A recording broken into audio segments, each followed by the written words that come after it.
Chapter 8 building a new state.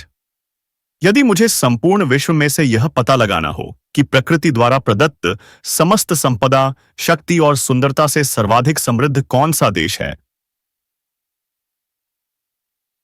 कुछ भागों में तो यह पृथ्वी पर स्वर्ग के समान है, तो मेरा ध्यान भारत की ओर जाएगा।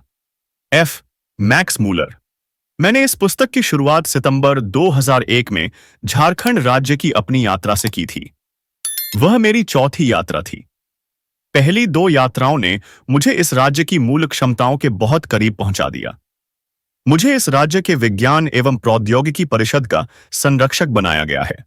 इस यात्रा का मेरा उद्देश्य मुख्यमंत्री बाबूलाल मरांडी, विज्ञान एवं प्रौद्योगिकी मंत्री समरेश सिंह और संबंधित अधिकारियों के साथ बैठक कर जड़ी बूटियों, वन उत्पादों और अन्य प्राकृतिक संसाधनों के क्षेत्र में विकास कार्यक्रम तैयार करना था। जब मैं रांची पहुंचा तो लड़के लड़कियों के एक समूह ने मुझे ढेर सारे फूलों से स्वागत किया। एक साधारण वैज्ञानिक के प्रति उनके सम्मान और उसके सपनों में उनके विश्वास को देखकर मैं काफी प्रभावित हुआ। मैंने राज्यपाल प्रभात कुमार से भी मुलाकात की, जिन्होंने मुझे लोगों के मेहनती स्वभाव और राज्य की वन संपदा के बारे में बताया। मुझे रांची से लगभग 75 किलोमीटर दूर पहाड़ी क्षेत्र की अपनी पिछली यात्रा याद आ गई। बसु बच्चों की शिक्षा और स्वास्थ्य के लिए एक कार्यक्रम का नेतृत्व कर रहे थे। जब मैं गांव के परिसर में जमीन पर बैठे पहाड़ी क्षेत्र के लोगों से मिला तो एक बात मेरे लिए स्पष्ट थी, मेरा यहां होना तय था। विकास के सभी घटक मौजूद थे। अच्छी बारिश वाला उपजाऊ क्षेत्र, ऊंचे पेड़ और भरपूर वनस्पति, और ऐसे लोग जो कड़ी मेहनत करने को तैयार थे। उनके चेहरे पर इतनी खुशी थी कि यह अब कम ही देखने को मिलती है, कम से कम शहरों में तो। हालांकि उनके शरीर थके हुए दिख रहे थे, जो आजीविका के लिए अत्यधिक काम के संकेत दे रहे थे। इस यात्रा के दौरान हमने राज्य में हर्बल औषधि उद्योग विकसित करने के लिए एक व्यवहार्य योजना तैयार करने में कुछ प्रगति की।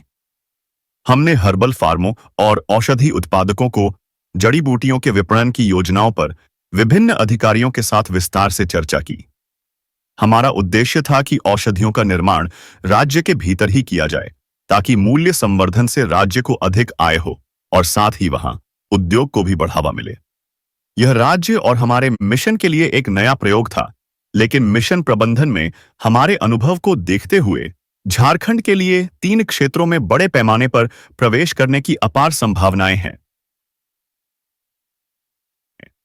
फूलों की खेती, जड़ी बूटियां और हर्बल उत्पाद।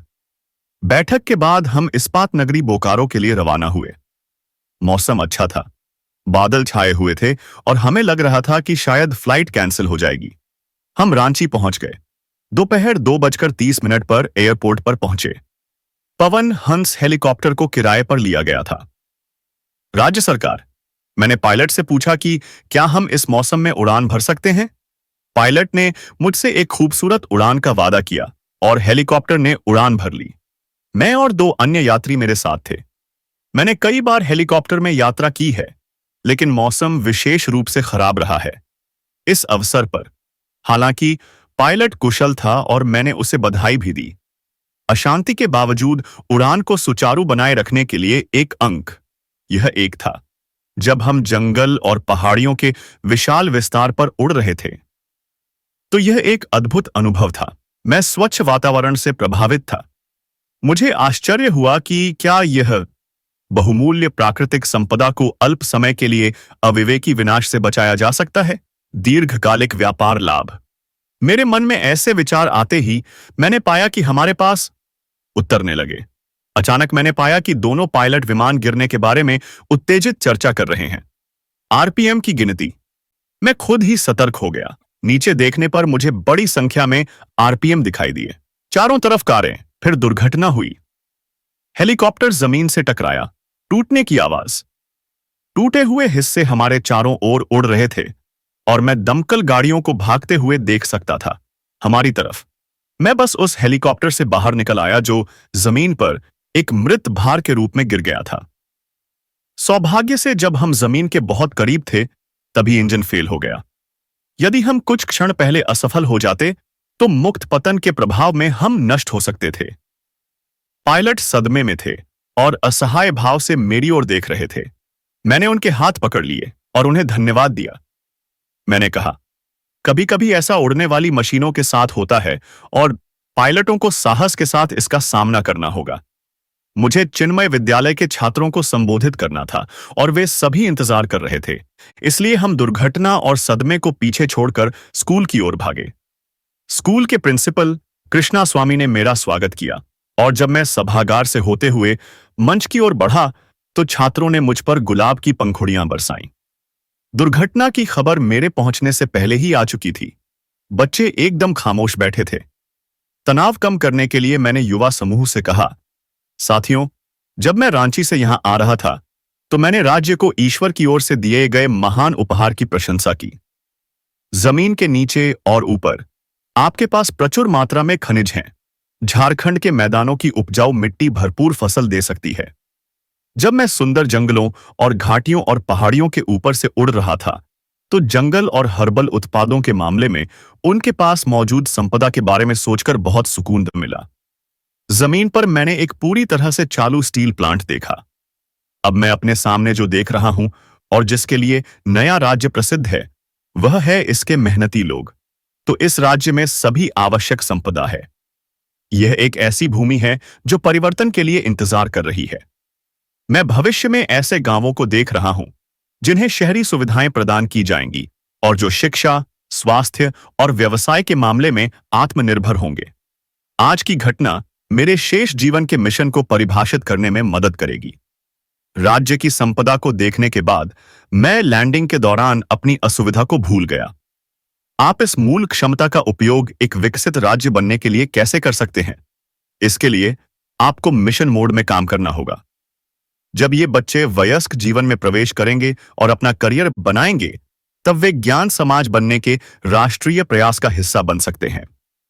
राज्य के लिए उनका योगदान बहुत बड़ा हो सकता है। यही उनका लक्ष्य होना चाहिए। झारखंड को महान बनाना।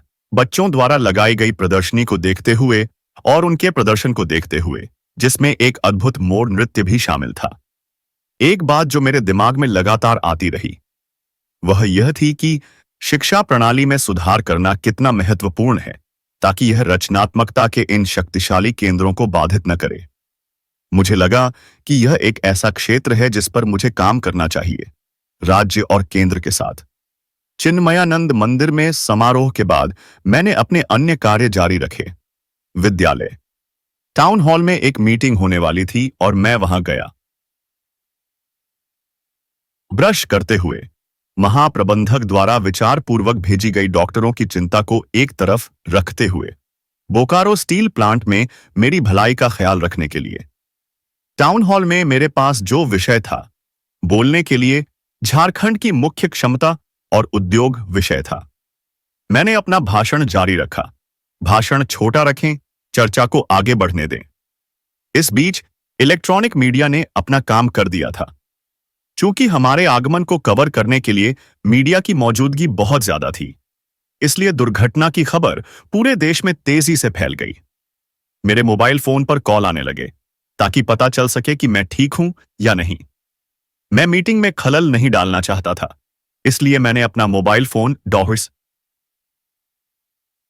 विजय राघवन को दे दिया, जो तब तक रांची से सड़क मार्ग से पहुंच चुके थे। मैंने उनसे कहा कि वे रामेश्वरम में मेरे बड़े भाई को फोन करें, जो 66 साल के हैं, और उन्हें बताइए कि मैं ठीक हूं। मैंने उनसे दूसरा फोन अपने निजी सचिव शेरिडन को करने को कहा ताकि आने वाले कॉल को संभाल सकें। जब मैं अपना भाषण दे रहा था तो डॉ विजय राघवन ने मुझे एक नोट दिया। तुम्हारा भाई इस बात पर आश्वस्त नहीं है कि तुम ठीक हो। अगर तुम ठीक हो तो उसे तुम्हारी आवाज सुननी होगी। एक बड़ा भाई जीवन भर बड़ा ही रहता है। मैंने अपने भाई को आश्वस्त करने के लिए अपना भाषण बीच में ही रोक दिया। टाउन हॉल मीटिंग में हुई चर्चा पर वापस आते हुए श्रोताओं ने मुझसे एक बहुत ही प्रासंगिक प्रश्न पूछा। प्रश्नकर्ता ने कहा, डॉक्टर कलाम, क्या आप कृपया मुझे बता सकते हैं कि इस उद्देश्य के लिए विशेष रूप से डिजाइन किए गए कई बंदरगाहों से कच्चा माल क्यों निर्यात किया जाता है? यह झारखंड के लिए विशेष रूप से प्रासंगिक था, जहां खनिज संपदा का विशाल भंडार है। जवाब में मैंने गोवा में हुई अपनी बातचीत सुनाई। मैं एक नाव पर सवार होकर बंदरगाह पार कर रहा था।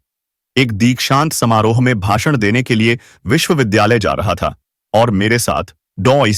जोस पॉल थे, जो मोरमुगाओ पोर्ट ट्रस्ट के अध्यक्ष हैं। हमने जापान को लौह अयस्क के निर्यात पर चर्चा शुरू की, जिसमें से अधिकांश पणजी से होता है। उन्होंने मुझे बताया, 4 बंदरगाहों से सालाना 30 मिलियन टन लौह अयस्क निर्यात किया जाता है। इसमें से 17 मिलियन टन अकेले मोरमुगाओ से निर्यात किया जाता है।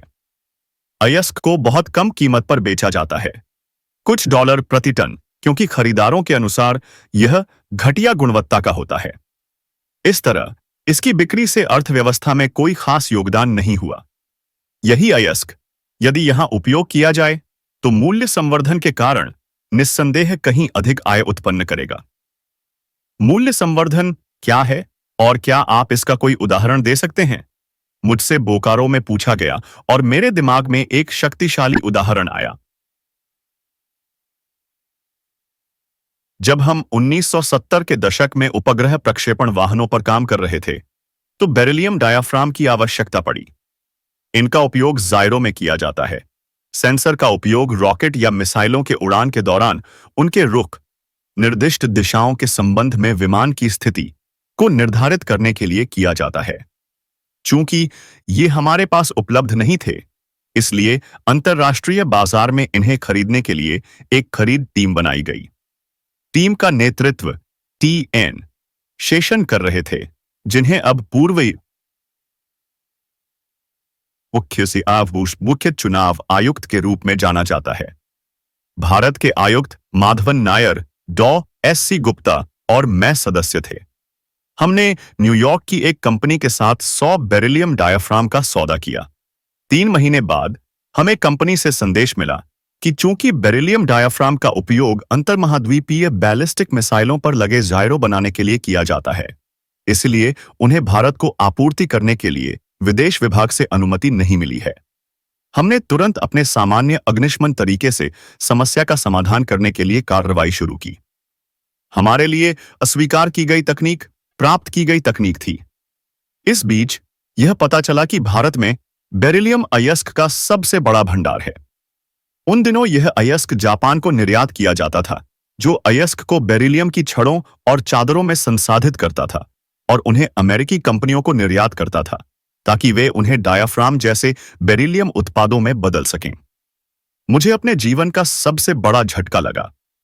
यह भारत में खनन की गई सामग्री थी और जापान को निर्यात की गई थी, जिसने इसे संसाधित किया और इसे अमेरिका को निर्यात किया, और अमेरिकी कंपनी ने इसे भारत को देने से इनकार कर दिया। हमारी पहल की भावना कहां थी? हमारे उद्देश्यों का क्या हुआ? यह मुद्दा प्रेस में प्रमुखता से उठा और बेरिलियम अयस्क का निर्यात रोक दिया गया। यही कहानी दूसरे क्षेत्रों में भी दोहराई जाती है। नतीजा यह है कि भारत अपनी अपार संपदा के बावजूद एक गरीब देश है, क्योंकि यह मूल्य संवर्धन पर ध्यान केंद्रित नहीं करता, चाहे वह खनिज हो या जैव विविधता उत्पाद या फिर अनाज या मछली। बेरिलियम अयस्क के मामले में शोधन में ही कम से कम 10 गुना मूल्य संवर्धन होता है। उत्पाद रूपांतरण के दौरान कम से कम 100 गुना मूल्य संवर्धन हासिल किया जाता है। और यही वह है जो हम जापान या अमेरिका को उस चीज के लिए भुगतान करेंगे जो भारत से ही आई है। लौह अयस्क और कई अन्य निर्यातों के साथ भी यही बात है। केवल मूल्य संवर्धन का पैमाना अलग अलग है। यह एक ऐसा सबक है जिसे जल्दी से जल्दी सीखा जाना चाहिए। उसी बैठक में एक और दिलचस्प सवाल आया। क्या आपको लगता है कि राजनीति में शुचिता संभव है? यह मेरे दायरे से थोड़ा बाहर था, लेकिन इसका एक पहलू है जो मैंने पहले उठाया था, जिसका मैं जिक्र करना चाहूंगा। यह पहलू यह है कि आजादी के बाद के वर्षों में राजनीति, उद्योग, विज्ञान, कला सभी क्षेत्रों में उत्कृष्टता का प्रतिनिधित्व करने वाले लोगों की एक पूरी पीढ़ी उभरी। महात्मा गांधी, सी.वी. रमन, जी.आर.डी. टाटा, फिरोजशाह बी. गोदरेज, लक्ष्मण राव, किर्लोस्कर, रामकृष्ण बजाज, रविंद्रनाथ टैगोर, डॉ. एस. राधाकृष्णन, मदन मोहन मालवीय। यह एक लंबी सूची है। अचानक ही उत्कृष्टता आ गई।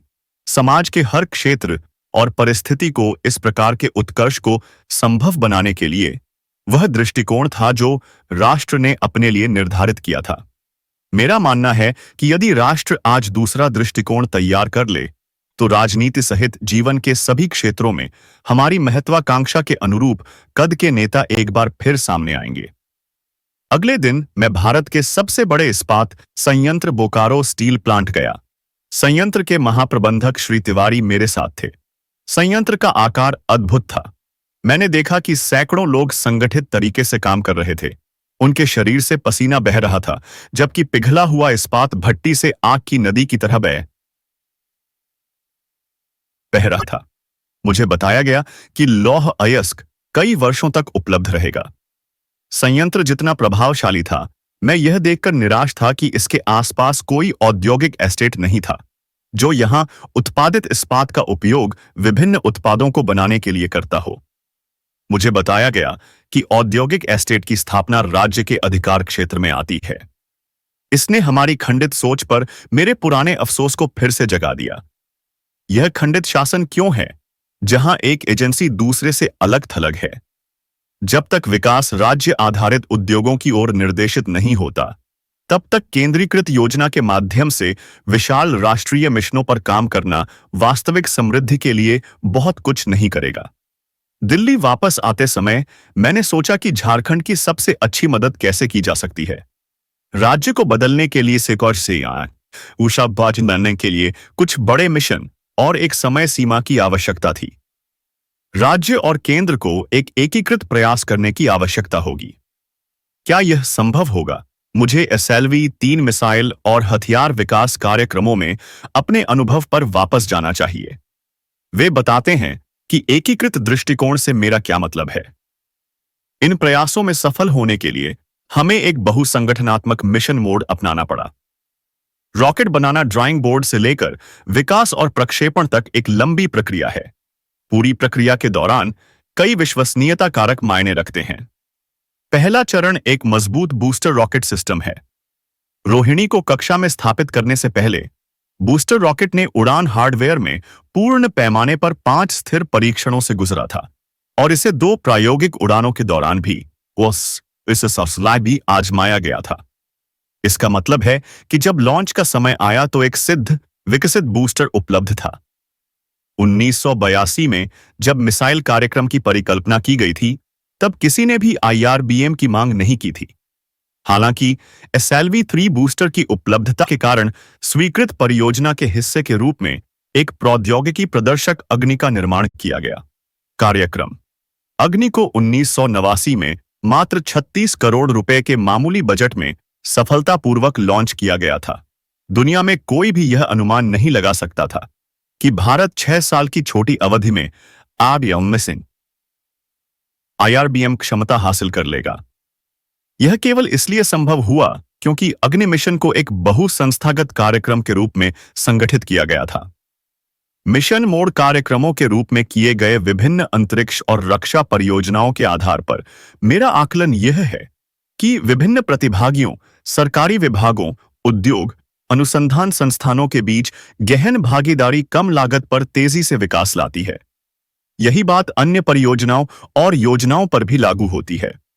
मिशन मोड संचालन के रूप में एकीकृत केंद्रीय और राज्य परियोजनाएं न्यूनतम लागत पर तेजी से विकास लाएंगी। हमें इस अवधारणा को आगे बढ़ाने से क्या रोक रहा है? क्या समय परीक्षणित जांच और संतुलन के मार्ग को छोड़कर कठोर मार्ग पर चलना जोखिम भरा लगता है? या फिर मिशन मोड में जाने के लिए जिम्मेदारी की आवश्यकता होगी? या तो परिणाम दिखाना होगा या छोड़ देना होगा। अक्टूबर 2001 में मुझे दिल्ली में गुरु गोविंद सिंह इंद्रप्रस्थ विश्वविद्यालय जाने का अवसर मिला। छात्रों को संबोधित करने के लिए मैंने जो विषय चुना वह था जिम्मेदार युवा नागरिक।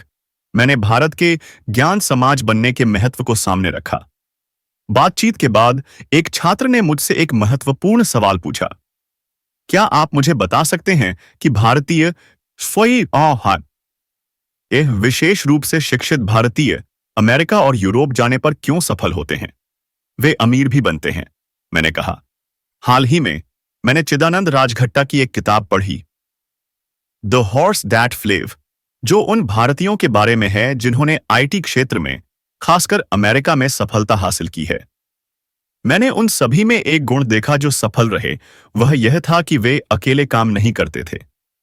वे अपने सहकर्मियों के साथ मिलकर काम करते थे, चाहे वे किसी भी धर्म या अन्य मतभेद से क्यों न हो। और वे जोखिम लेने से नहीं डरते थे, चाहे वह किसी विदेशी भूमि पर जाने का जोखिम ही क्यों न हो। मैं भी चंद्रशेखर से मिला, जो सिलिकॉन वैली में एक उद्यमी के रूप में एक बड़ी सफलता रहे हैं। जब उन्होंने हमारे अल्मा मैटर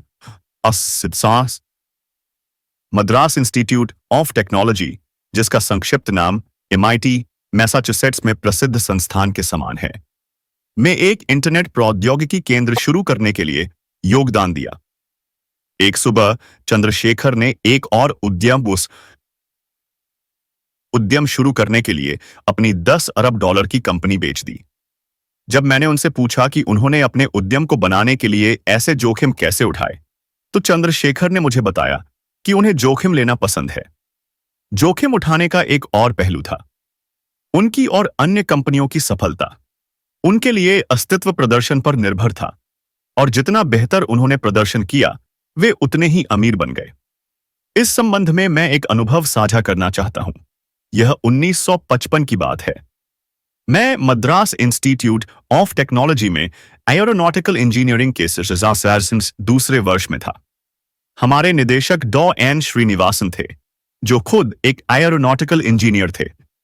मैं एक प्रोजेक्ट पर काम कर रहा था, जिसकी देखरेख में एक लो लेवल अटैक एयरक्राफ्ट का डिजाइन तैयार किया जा रहा था।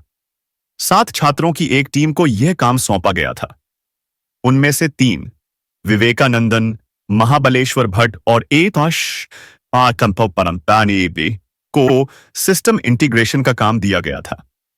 हमारी टीम को 3 महीने के भीतर सभी चित्रों के साथ डिजाइन रिपोर्ट देनी थी।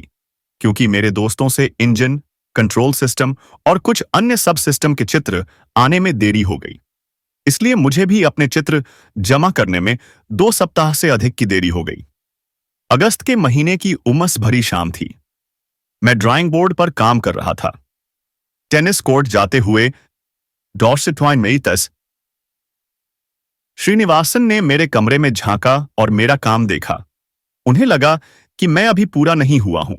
उन्होंने कहा, कलाम, अगर तुम 3 दिन में इसे पूरा नहीं करोगे तो तुम्हारी छात्रवृत्ति रोक दी जाएगी। यह मेरे लिए बहुत बड़ा झटका था। छात्रवृत्ति मेरी जीवन रेखा थी, क्योंकि मेरे पिता MIT में शिक्षा की उच्च लागत वहन नहीं कर सकते थे।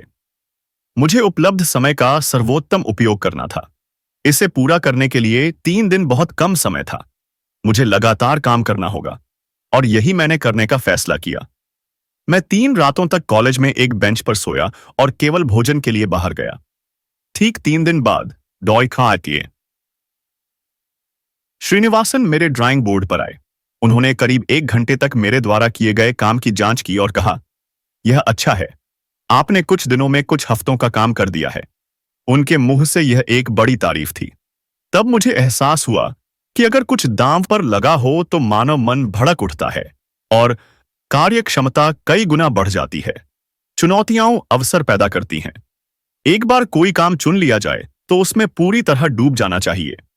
या तो आप सफल होंगे या असफल हो जाओ। यह जोखिम हमेशा बना रहेगा। इससे आपको विचलित नहीं होना चाहिए। जब आप असफल होते हैं, आपके पास भविष्य में उपयोग के लिए अभी भी अनुभव है। किसी मिशन के लिए अपनी स्थिति को जोखिम में डालकर शुरुआत करें। या तो मैं काम पूरा करूंगा या फिर चला जाऊंगा। खुद को प्रयास के लिए तैयार रखें। प्रयास और दृढ़ता से आप सफल होंगे। जब हम कुछ नया करने का जोखिम उठाते हैं तो उसमें हमेशा जोखिम शामिल होता है। आखिरकार जन्म की प्रक्रिया ही एक जोखिम भरा मामला है, लेकिन फिर शिशु सांस लेना शुरू कर देता है और जीवन अपनी सारी उम्मीदों और आकांक्षाओं के साथ चलता है। सफलता के विचारों को सांस में लें और आप सफल होंगे। सारांश: विकास का मार्ग उद्देश्यपूर्ण गतिविधि से होकर जाता है। युवाओं को विशेष रूप से उचित मार्गदर्शन दिया जाना चाहिए ताकि उनके जीवन को उचित दिशा मिले और उनकी रचनात्मकता खिल सके। इसे सुगम बनाने के लिए कुछ शैक्षिक सुधार शुरू किए जाने चाहिए। विकास की गति को बेहतर बनाने के लिए कुछ प्रमुख क्षेत्रों में केंद्र राज्य प्रयासों को समन्वित किया जाना चाहिए। और सभी क्षेत्रों और संगठनों के प्रयासों को एकीकृत करके मिशन मोड में लिया जाना चाहिए। मानसिकता बदलनी चाहिए। व्यावहारिक जोखिम उठाने की इच्छा दिखानी चाहिए। सफलता अपने आप आएगी।